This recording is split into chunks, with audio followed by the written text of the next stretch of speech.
नमस्कार। आज हम सब मिलकर मानव निषेचन की एक ऐसी हैरत अंगेज माइक्रोस्कोपिक यात्रा को समझने वाले हैं जो वाकई कमाल की है। सोचिए, हजारों सालों तक जीवन की शुरुआत होती कैसे है, ये सवाल ये मानवता की सबसे बड़ी पहेलियों में से एक था। तो चलिए देखते हैं कि हमारी समझ इस बारे में धीरे धीरे कैसे बनी, कैसे विकसित हुई। तो सिर्फ फिलॉसफिकल आइडियाज से लेके सीधे अपनी आंखों से देखने तक इस एक बुनियादी सवाल का जवाब खोजने में पता है कितना वक्त लगा?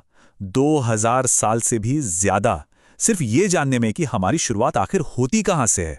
अक्सर इसे एक दौड़, एक रेस कहा जाता है ना? लेकिन स्पर्म की यात्रा असल में उससे कहीं ज्यादा मुश्किल और जटिल है। इसे एक रेस की तरह नहीं बल्कि एक महाकाव्य खोज की तरह समझना चाहिए। एक ऐसी खोज जिसमें बाधाएं लगभग नामुमकिन सी लगती हैं। और देखिए, इस खोज की शुरुआत होती है एक ऐसे आंकड़े से जो सच में चौंका देता है। एक बार में करीब करीब 20 करोड़ स्पर्म। जी हां, 20 करोड़। लेकिन अब ये सुनिए, उस मुश्किल भरे लंबे रास्ते से गुजरने के बाद उन 20 करोड़ में से सिर्फ लगभग 200 ही अपनी मंजिल यानी एग के पास तक पहुंच पाते हैं। सोचिए, 20 करोड़ से सिर्फ 200। और देखिए, ये सिर्फ तैरकर पहुंचने की बात नहीं है। स्पर्म को एक बहुत ही जरूरी तैयारी से गुजरना पड़ता है, जिसे कहते हैं कैपेसिटेशन। इसे आप ऐसे समझ सकते हैं कि ये उन्हें आखिरी पड़ाव के लिए एक तरह से पावर अप करती है। इसके बिना वो फर्टिलाइज कर ही नहीं सकते। तो जो कुछ स्पर्म इस लंबी मुश्किल यात्रा में बच गए, अब उनके सामने है असली चुनौती।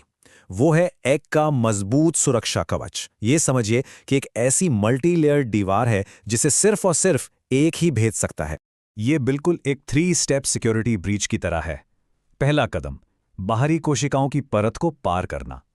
फिर दूसरा कदम है एक्रोसोम रिएक्शन, जिसमें खास एंजाइम्स छोड़े जाते हैं। और फिर तीसरा और आखिरी कदम, एग के बाहरी मजबूत कवच, जिसे ज़ोना पेल्यूसिडा कहते हैं, उसमें रास्ता बनाना। और ये पूरी प्रक्रिया ये बहुत ही स्पेसिफिक होती है, मतलब एकदम सटीक। स्पर्म और एग के ZP3 प्रोटीन का जुड़ना बिल्कुल एक खास ताले और चाबी की तरह है। और यही चीज पक्का करती है कि सिर्फ एक ह्यूमन स्पर्म ही एक ह्यूमन एग को फर्टिलाइज कर पाए। कमाल है ना? और अब आता है इस पूरी कहानी का सबसे अहम मोड़, अ मोमेंट ऑफ क्लाइमैक्स। एक कामयाब स्पर्म ने वो सारे सुरक्षा कवच भेद दिए हैं और अब 2 कोशिकाएं मिलकर हमेशा के लिए एक होने वाली हैं। यहां एक बहुत बड़ा सवाल खड़ा होता है। चलिए, एक स्पर्म तो अंदर चला गया, पर बाकी जो सैकड़ों स्पर्म बाहर हैं, उनका क्या?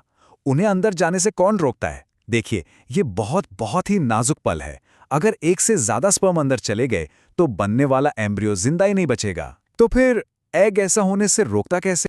इसका जवाब है कॉर्टिकल प्रतिक्रिया।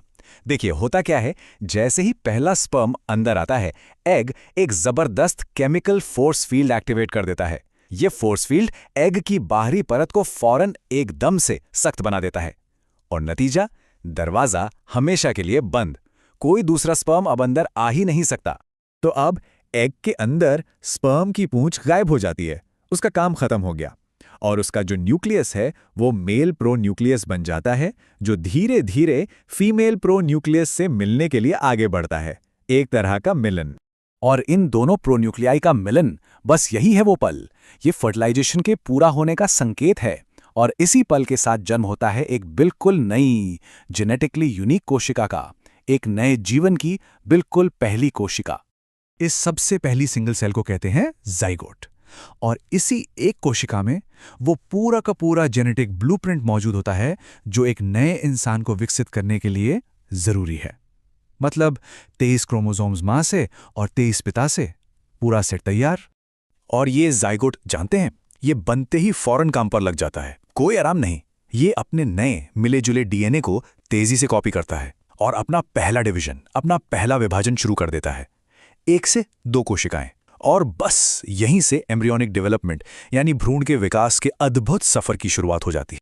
तो बायोलॉजिकली अगर देखें तो इसी पल को, इसी एक घटना को जीवन का शुरुआती बिंदु माना जाता है। इसे फर्टिलाइजेशन एज भी कहते हैं। यहीं से सब कुछ शुरू होता है। तो 20 करोड़ की शुरुआत से लेकर सिर्फ एक कामयाब मिलन तक, ये पूरी घटना एक असाधारण, एक इनक्रेडिबल जैविक सफर का सबूत है। सोचने वाली बात है कि इतनी अविश्वसनीय यात्रा का सफल परिणाम होने का आखिर क्या मतलब है। खैर, इस अद्भुत सफर को हमारे साथ समझने के लिए बहुत बहुत शुक्रिया।